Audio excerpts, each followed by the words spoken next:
Were you explicitly approached by ownership or anyone in the front office to tank and that you would be incentivized for it? This is what I would say.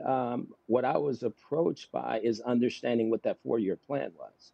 And I think if we understood the mechanics of it and how it was laid out, I never knew that that plan would lead to those things because I didn't understand it, being very honest. And then once was in it and understood everything that was on that plan and how it affected myself and how others were being paid from it, then it made sense to me that this is a team that can't win, that the first 2 years, that's why it doesn't talk about winning, is not to win so that you can capitalize that way, not so much for me, but for draft picks, for creating salary cap space so that they can do what they needed to do on the other end. And I do know that no head coach is going to survive if you lose a lot of games.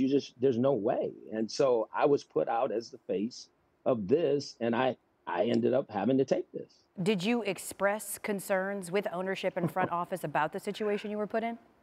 Very often. I have documentation of written information between me and them on numerous occasions about what we were doing to the teams, what we were doing to the players. There's conversations between them and players, and they know this to be true. And look, I've taken this to the National Football League.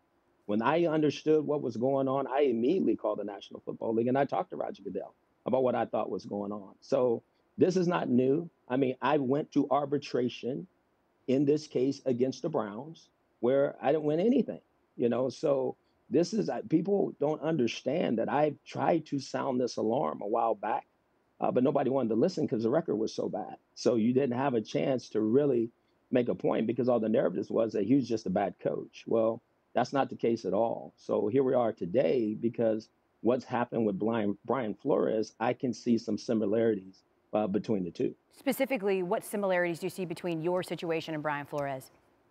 Well, what I see is that it's not, I wasn't offered $100,000 for every game, but there was a substantial amount of money made within, what happened in the situation every year at the end of it. And I didn't, like I said, really truly understood why until all those numbers and you add it up and you go, what is this? And then you look at year 3 and 4 and it talks about winning games. It talks about winning 8 to 10 games, winning 10 games and winning the division. To me, that's amazing to me. And no coach takes a job to lose. And I think people understand that. You take jobs to win, your contract says win, so you don't get paid for losing.